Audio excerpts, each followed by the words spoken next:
Bonjour Reddit, je ne sais même pas par où commencer.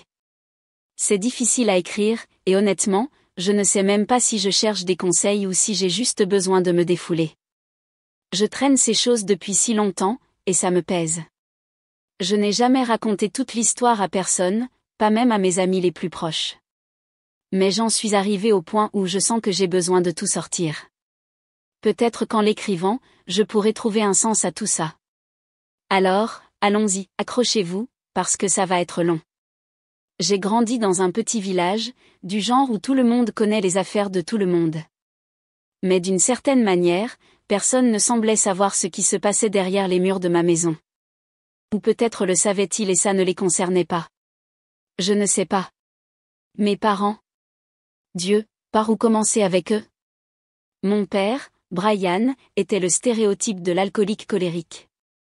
Il était toujours en colère pour quelque chose. Une mauvaise journée au travail? Il se défoulait sur moi. Maman n'avait pas cuisiné son plat préféré? D'une manière ou d'une autre, c'était de ma faute. Je ne pouvais jamais rien faire correctement à ses yeux. Si j'avais une bonne note à l'école, il disait que j'étais paresseux. Si je marquais un but au football, il disait que j'aurais pu en marquer 2 si je n'étais pas si lent. Les abus physiques étaient mauvais, mais honnêtement, c'est la violence psychologique qui m'a vraiment détruit. Il m'appelait inutile, stupide et une perte de place. Je lui avais peur, mais d'une manière étrange, je pensais que c'était normal. Je pensais que tous les parents étaient comme ça.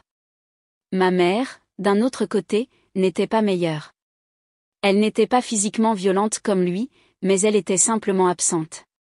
Comme si elle était physiquement là, mais qu'elle ne se souciait pas de moi. Elle passait la plupart de ses journées ivre ou droguée, allongée sur le canapé, fumant une cigarette après l'autre et regardant la télévision de jour. Chaque fois que j'essayais de lui parler ou de lui demander de l'aide, elle me faisait un geste de la main pour que je parte, en me disant d'arrêter d'être dramatique. La seule personne qui me faisait sentir que j'avais de l'importance était la sœur de ma mère, Lydia. Elle était tout ce que mes parents n'étaient pas. Elle était gentille, patiente et m'écoutait vraiment. Tante Lydia n'était pas parfaite, personne ne l'est, mais c'était la personne qui ressemblait le plus à un parent que j'ai jamais eu. Elle vivait à 1 heure de route, et je ne pouvais la voir que quelques fois par mois. Mais ces week-ends chez elle étaient les seules fois où je me sentais en sécurité. Elle m'emmenait prendre des glaces, me posait des questions sur l'école et semblait vraiment intéressée par ce que j'avais à dire.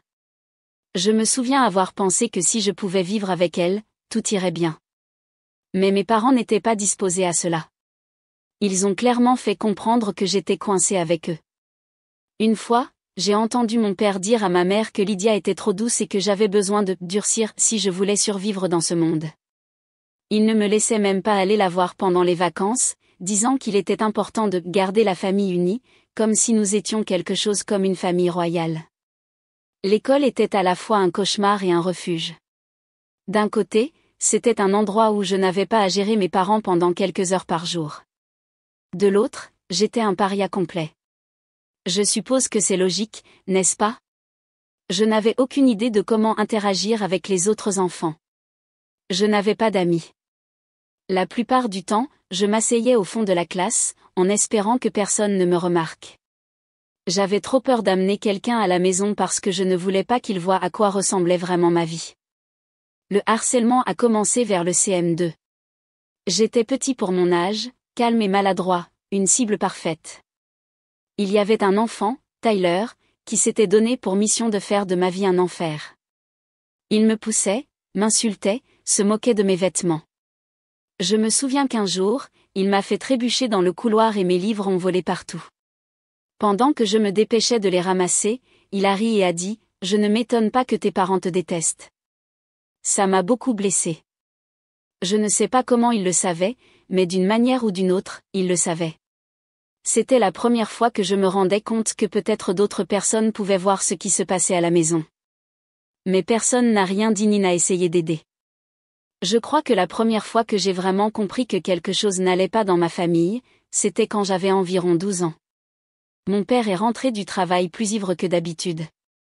Je ne me souviens même pas ce qu'il a provoqué ce soir-là, mais il était furieux.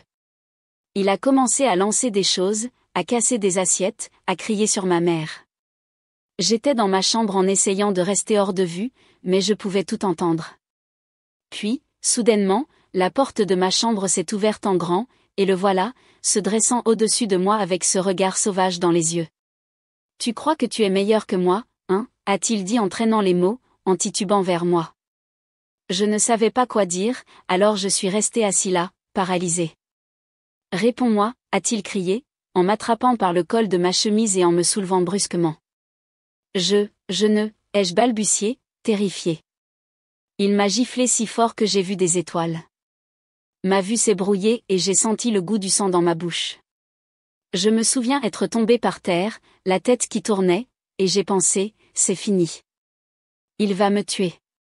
Mais il ne l'a pas fait. Au lieu de cela, il est resté debout là, respirant difficilement, les poings serrés. Puis, il est sorti de la chambre en claquant la porte. Je suis resté par terre pendant ce qui m'a semblé des heures, trop effrayé pour bouger. C'est la nuit où j'ai commencé à compter les jours qui me restaient avant de pouvoir partir pour toujours. Le collège n'a pas été beaucoup mieux, mais au moins, j'ai commencé à découvrir comment survivre. J'ai gardé la tête basse, j'ai fait mon travail et je suis resté à l'écart des problèmes. Je n'étais pas le garçon le plus intelligent, mais j'étais déterminé. Je savais que si je voulais sortir de cette maison, je devais aller à l'université. C'était ma seule issue. Le harcèlement ne s'est jamais vraiment arrêté, mais j'ai appris à le gérer. Je suis devenu bon pour me fondre dans le décor, en devenant invisible. Je n'ai pas fait d'amis, mais ça ne m'a pas importé. Tout ce qui m'importait, c'était de passer chaque jour et de me rapprocher du départ. J'ai commencé à passer plus de temps avec tante Lydia, qui s'était rendue compte à ce moment-là que quelque chose n'allait pas à la maison. Elle a essayé de parler à ma mère à ce sujet, mais, bien sûr, ça n'a mené nulle part. Ma mère l'a simplement ignoré, en disant que j'étais trop sensible et que j'avais besoin de durcir. Mais Lydia ne l'a pas cru. Elle a commencé à m'inviter plus souvent, à me donner des livres et à me parler de l'université. Elle m'a dit que j'étais intelligent et que je pouvais sortir de là si je faisais assez d'efforts. C'est la première personne qui m'a fait croire que je n'étais peut-être pas aussi inutile que mon père le disait. Quand j'ai finalement été acceptée dans une université décente, je n'arrivais pas à le croire.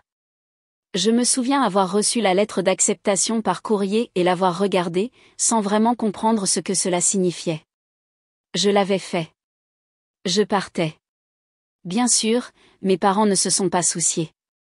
Mon père a à peine regardé la lettre avant de murmurer quelque chose sur le fait que l'université était une perte de temps et d'argent. Ma mère n'a même rien dit. Elle a simplement allumé une autre cigarette et est retournée à son émission de télévision. Mais ça ne m'a pas importé. Je partais, et c'était tout ce qui comptait. Mon premier jour sur le campus était surréaliste. Je ne connaissais personne, mais pour la première fois de ma vie, je n'avais pas peur. Je me sentais libre. C'était comme si on m'avait enlevé un poids de dessus les épaules. Personne ne connaissait mon passé. Personne ne connaissait mes parents. Et pour la première fois, je pouvais être moi-même. Je n'avais pas à craindre d'être frappé ou crié dessus. Je n'avais pas à marcher sur des œufs, en essayant d'éviter de provoquer le tempérament de mon père. J'étais enfin libre. Mais même si j'étais physiquement sorti de cette maison, le mal était déjà fait. Je ne savais pas comment me connecter aux gens. Je ne savais pas comment me faire des amis. J'avais passé toute ma vie à essayer d'être invisible, et maintenant que je n'avais plus à le faire, je ne savais pas comment être vue. Un jour, au cours de ma 2e année à l'université, j'ai reçu un appel de tante Lydia. Elle pleurait, quelque chose que je n'avais jamais entendu auparavant. Elle m'a dit que mon père avait eu un accident de voiture. Il avait bu, bien sûr, et avait percuté un arbre avec sa camionnette. Il était dans un état critique. Je ne savais pas comment me sentir. Une partie de moi voulait ressentir un soulagement. Je veux dire, c'était l'homme qui avait fait de ma vie un enfer pendant tout le temps que je pouvais me souvenir. Mais une autre partie de moi, je ne sais pas. Il restait mon père. Et même si je le détestais, l'idée qu'il meure restait difficile à assimiler. Je suis allée à l'hôpital, non pas parce que je voulais, mais parce que je sentais que je devais le faire. Quand je suis arrivée, ma mère était assise dans la salle d'attente, fumant une cigarette après l'autre comme d'habitude, ayant l'air plus agacée que contrariée. Elle m'a à peine reconnue quand je suis entrée. « Il est en chirurgie », a-t-elle dit sèchement, sans même lever les yeux de son téléphone. Je n'ai rien dit. Je me suis simplement assis là, en regardant par terre, en essayant de donner un sens à mes émotions. Après ce qui m'a semblé des heures, le médecin est finalement sorti et nous a dit que mon père avait survécu à la chirurgie, mais qu'il était dans le coma. Bonjour Reddit, c'est moi de nouveau.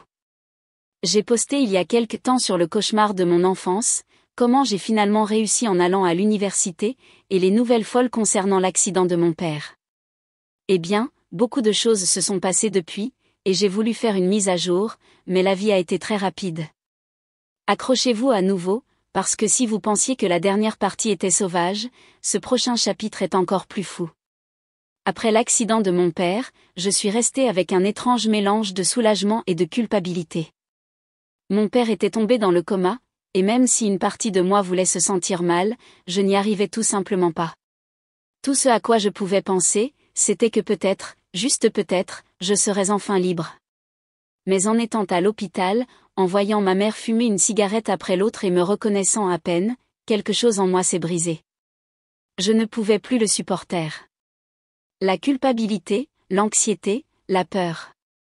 Je voulais juste sortir de là pour toujours. Tante Lydia est venue me voir plus tard ce jour-là à l'hôpital, et je me suis effondrée.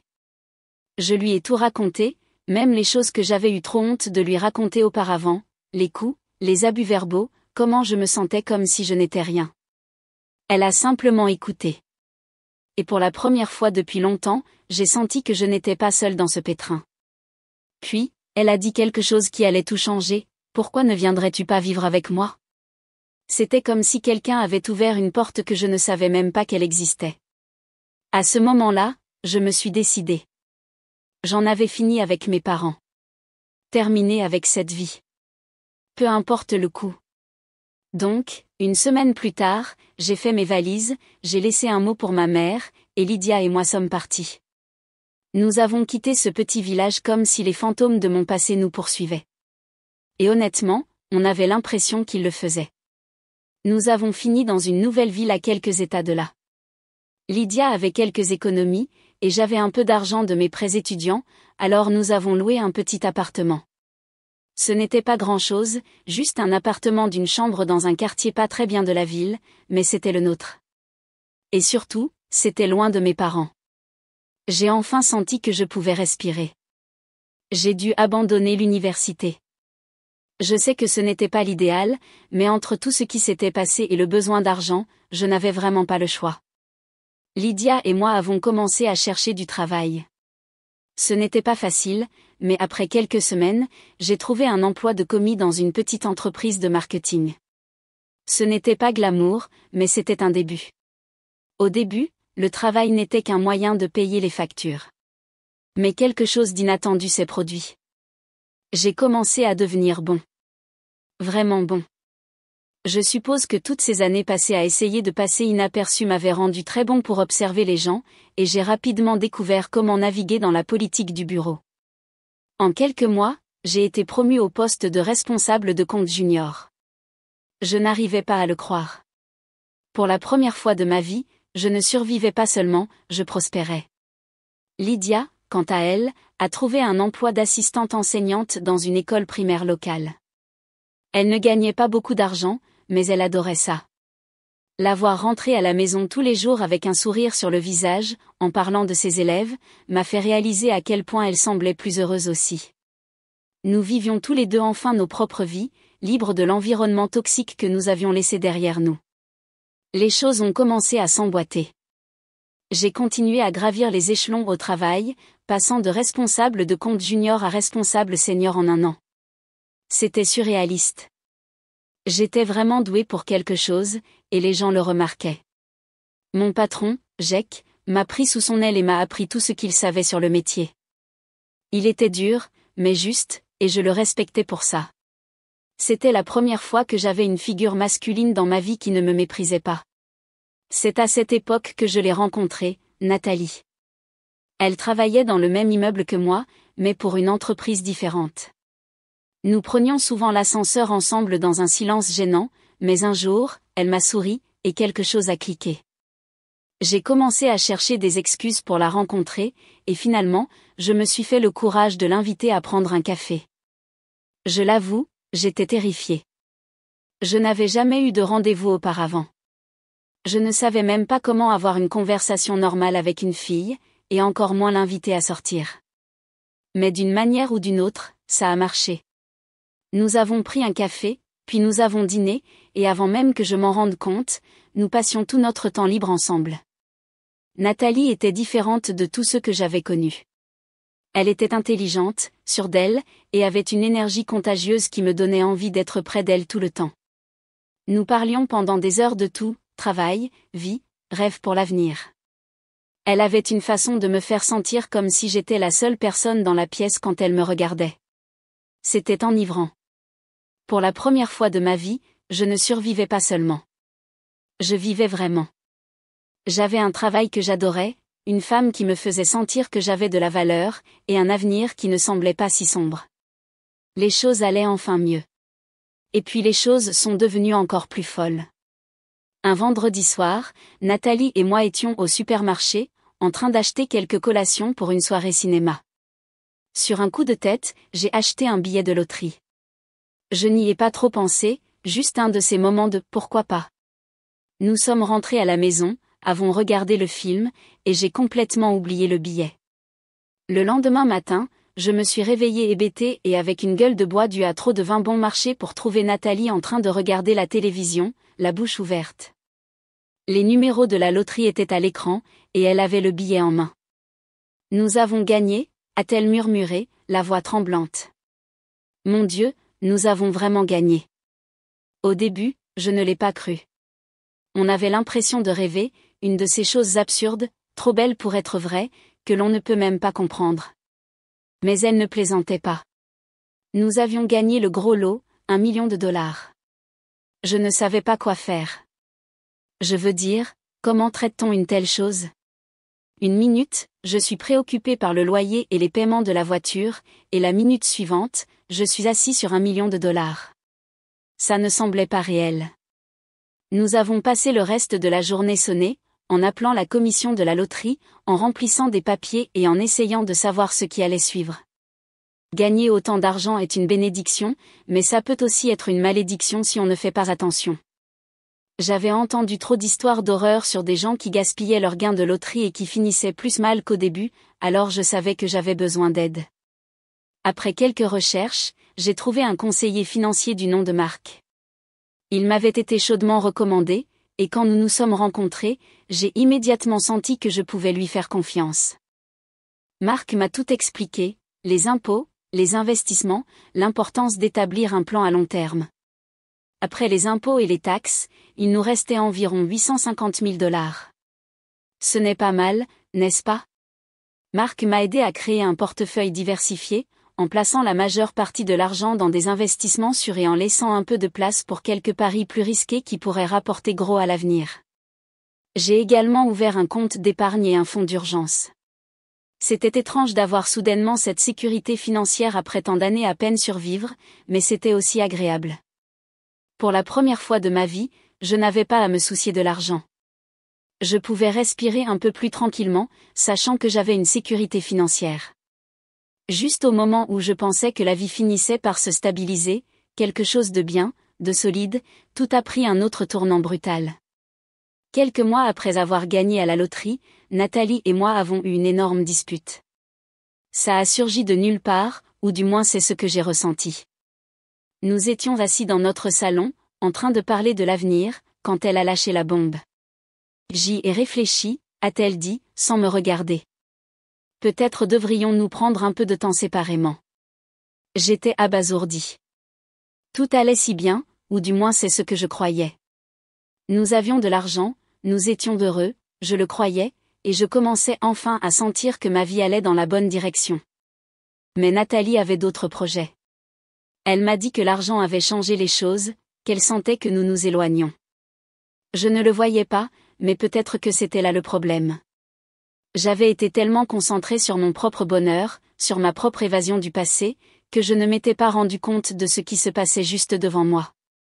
Nathalie s'éloignait, et je ne m'en étais même pas rendu compte. Elle a déménagé le lendemain. J'étais dévastée. J'ai senti que mon monde s'effondrait à nouveau. Mais cette fois, je ne suis pas tombée dans le même puits de désespoir qu'avant. Je n'étais plus le même enfant effrayé que j'avais été quand j'ai quitté la maison. J'étais plus fort maintenant, plus résistant. Je n'allais pas laisser ça me briser. Après le départ de Nathalie, je me suis jetée dans le travail. J'ai assumé plus de responsabilités dans l'entreprise, j'ai commencé à réseauter avec des gens du secteur, et j'ai même trouvé un travail secondaire comme consultant pour les petites entreprises en démarrage. Ma carrière a décollé, et pour la première fois de ma vie, j'ai senti que j'avais le contrôle de quelque chose. Lydia, toujours la présence constante dans ma vie, était là pour me soutenir en tout temps. Elle avait économisé l'argent de son travail, et ensemble, nous avons décidé d'acheter une maison. Ce n'était rien de luxueux, juste une maison modeste dans un quartier calme, mais c'était la nôtre. Nous avions construit cette vie ensemble. Et même si les choses ne s'étaient pas déroulées exactement comme je l'avais imaginé, j'étais fière de ce que nous avions accompli. La vie n'est pas parfaite. J'ai encore des cicatrices de mon enfance que je ne pense pas guérir complètement un jour, mais pour la première fois, j'ai l'impression d'avancer, pas seulement de fuir. J'ai construit une vie dont je suis fière, et je sais que quoi qu'il arrive, je serai prêt à y faire face de front. Merci de m'avoir écouté, Reddit. Ça a été un voyage infernal, mais je commence enfin à voir la lumière au bout du tunnel. Bonjour Reddit, c'est moi de nouveau. Je pensais avoir enfin redressé ma vie, que j'avais laissé derrière moi tout le chaos. Mais il s'avère que le passé a une désagréable façon de réapparaître quand on s'y attend le moins. Cette fois, il est apparu sous la forme de quelqu'un que je connaissais à peine, et ça m'a presque tout coûté. Permettez-moi de faire un petit retour en arrière. Après avoir gagné à la loterie, avoir géré le départ de Nathalie et m'être concentré sur le travail, les choses commençaient à se stabiliser à nouveau. J'avais ma maison, ma carrière était toujours en plein essor, et tante Lydia et moi étions plus unis que jamais. Ce n'était pas parfait, mais j'avais travaillé dur pour créer quelque chose qui ressemblait à une vie normale. Mais la vie ne reste jamais tranquille longtemps, n'est-ce pas? Un jeudi après-midi banal, j'ai reçu un appel auquel je ne m'attendais pas. J'étais en pleine réunion avec un client quand mon téléphone a vibré. J'ai failli l'ignorer, mais pour une raison quelconque, je me suis sentie obligée de regarder l'écran. C'était un numéro inconnu, mais quelque chose m'a poussé à répondre. Allô? Bonjour, je suis Kyle. Kyle. Le nom m'a frappé comme un coup de poing dans l'estomac. Kyle était mon demi-frère, le fils de mon père d'une relation antérieure. Je le connaissais à peine. Nous n'avions pas grandi ensemble, et les quelques fois où nous nous étions vus, ça avait été gênant au mieux. Il avait toujours semblé avoir du ressentiment, amer pour quelque chose.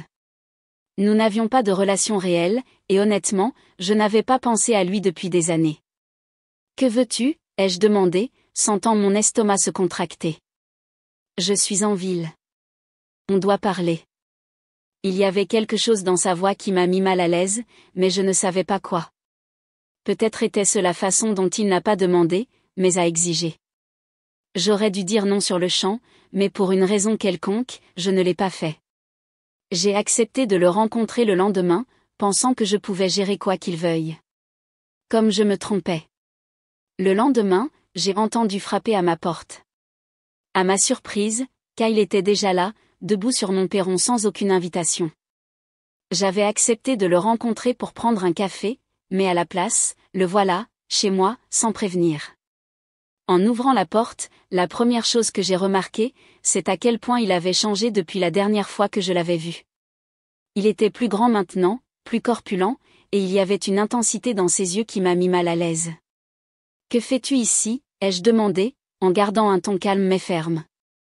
Il n'a pas répondu à ma question. Au lieu de cela, il est entré sans attendre d'invitation, sa présence remplissant soudainement la pièce de tension. Je pouvais sentir que quelque chose n'allait pas, quelque chose d'obscur bouillonnant sous la surface. « Je suis là pour ce qui m'appartient », a dit Kyle sans détour, ses yeux parcourant la maison. J'ai froncé les sourcils, confus. De quoi parles-tu? Cette maison, a-t-il lancé. Elle devrait être à moi. Tu vis grâce à l'argent de papa, et tu ne le mérites pas. Pendant un instant, je suis restée bouche bée. C'était ma maison, celle que j'avais achetée avec mon propre argent après avoir gagné à la loterie. Quel rapport avec mon père? Kyle, cette maison n'a rien à voir avec papa, ai-je dit lentement, en essayant de garder mon calme.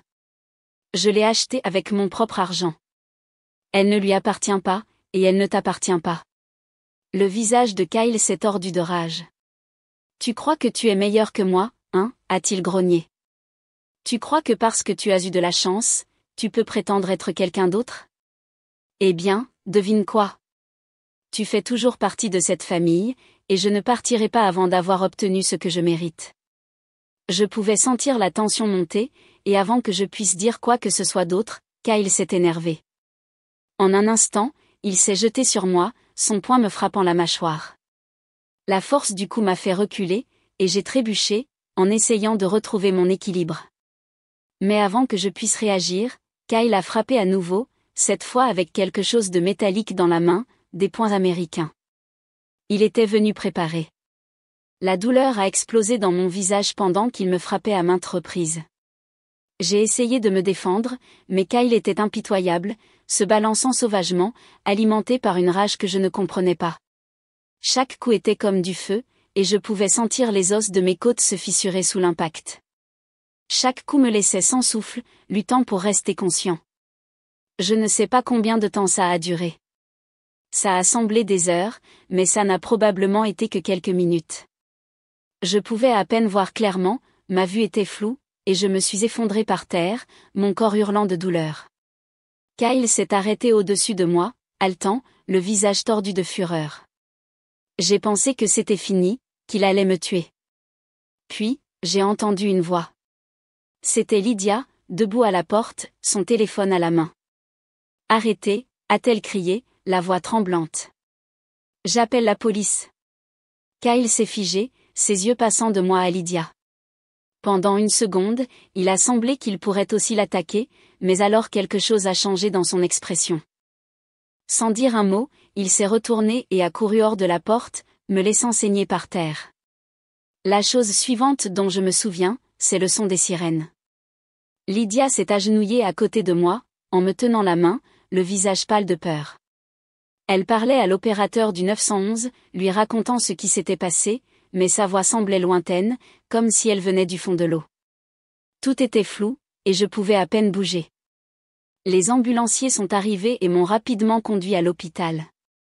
Mes blessures étaient pires que je ne le pensais, côte cassée, mâchoire fracturée, hémorragie interne. Les médecins m'ont dit plus tard que si Lydia n'avait pas appelé quand elle l'a fait, je n'aurais peut-être pas survécu. J'ai passé les jours suivants à l'hôpital, à me remettre de la brutale raclée. Lydia est restée avec moi tout le temps, refusant de me quitter. Je ne sais pas comment j'aurais surmonté ça sans elle.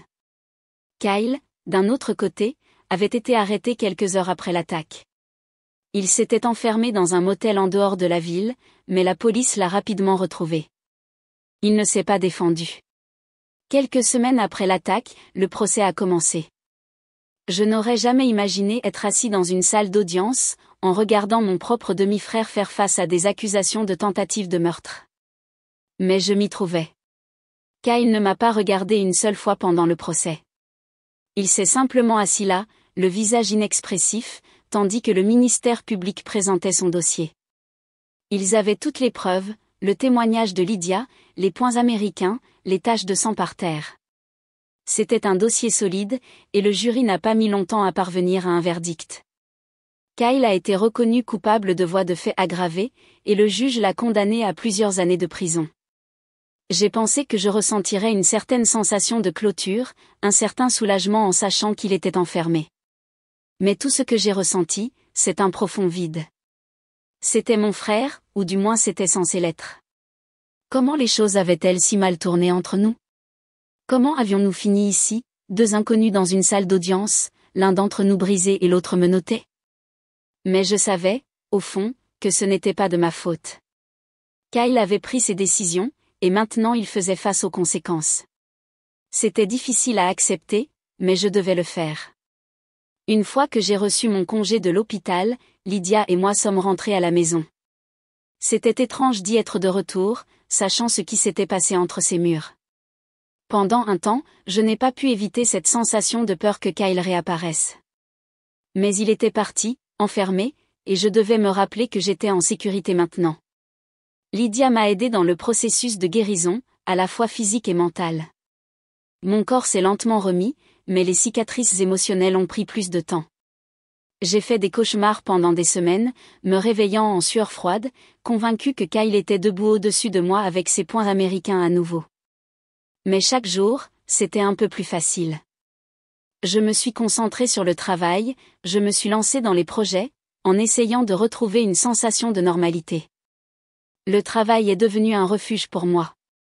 Mes collègues m'ont soutenu, en me laissant le temps de me remettre, mais aussi en m'aidant à garder les pieds sur terre. J'ai commencé à réaliser que malgré tout ce qui s'était passé, je n'étais pas seule. Lydia était à mes côtés, et j'avais des gens qui se souciaient de moi. Juste au moment où je commençais à sentir que j'avais ma vie sous contrôle à nouveau, une autre surprise est arrivée. Environ 6 mois après l'attaque, j'ai reçu un appel d'un hôpital dont je n'avais pas entendu parler depuis longtemps. La voix au bout du fil était celle d'un médecin, quelqu'un que je n'avais jamais rencontré auparavant. « J'appelle pour votre père », a-t-il dit. Mon cœur a fait un bond. Mon père ? L'homme qui m'avait causé tant de douleur ? L'homme qui était tombé dans le coma après son accident de voiture ? Je l'avais sorti de mon esprit, convaincu qu'il ne se réveillerait jamais, que je n'aurais plus jamais à le gérer. Il a repris connaissance, a dit le médecin. Je ne savais pas comment répondre. Après tout ce temps, après tout ce qui s'était passé, mon père était réveillé. Que devais-je faire ? Que me dirait-il après toutes ces années de silence ? Le médecin a expliqué que l'état de mon père restait fragile, mais qu'il était stable pour le moment.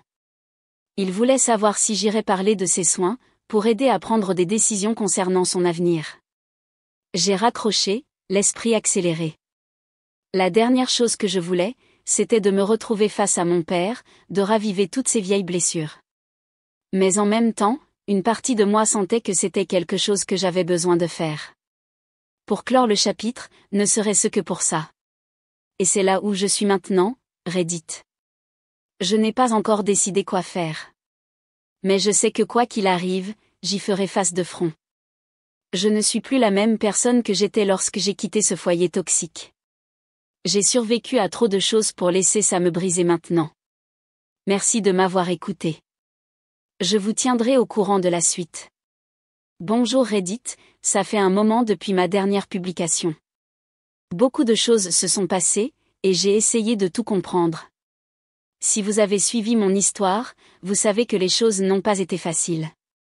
Des abus de mon père à l'attaque de mon demi-frère, Kyle, la vie m'a lancé de sérieuses balles courbes. Et maintenant, il y a plus à partager, quelque chose que je n'aurais jamais pensé devoir affronter à nouveau, mes parents. J'ai reçu cet appel de l'hôpital concernant le réveil de mon père du coma. C'était la dernière chose dont je voulais m'occuper, mais quelque chose en moi m'a dit que je devais y aller. Peut-être était-ce pour clore le chapitre, ou peut-être avais-je juste besoin de le regarder dans les yeux une dernière fois. Quoi qu'il en soit, j'ai décidé de le voir. Entrer à l'hôpital m'a rappelé des souvenirs que j'essayais d'enterrer depuis des années, l'odeur stérile, le son des machines qui bipaient, tout semblait trop familier. En approchant de sa chambre, mon cœur battait fort dans ma poitrine. Je ne savais pas à quoi m'attendre. Serait-ce le même homme qui avait terrorisé mon enfance, ou le coma l'avait-il changé ? Quand je suis entrée, je l'ai à peine reconnu. Il avait l'air fragile, comme un fantôme de l'homme que j'avais autrefois craint. Il était appuyé sur le lit, avec des tubes connectés à lui, et ses yeux étaient éteints. Mais au moment où il m'a vu, quelque chose a brillé dans son regard. Une reconnaissance, suivie de quelque chose de plus sombre. « Regarde qui a finalement décidé de faire son apparition », a-t-il craché, sa voix rauque par le manque d'usage. Je suis restée là, figée. J'avais imaginé ce moment tant de fois, mais rien n'aurait pu me préparer à la vague d'émotions qui m'ont frappée, colère, peur, tristesse, tout s'est mélangé, me laissant sans voix. « Papa », j'ai réussi à dire, ma voix à peine au-dessus d'un murmure. Il a ri amèrement. Papa? C'est maintenant que tu veux m'appeler comme ça?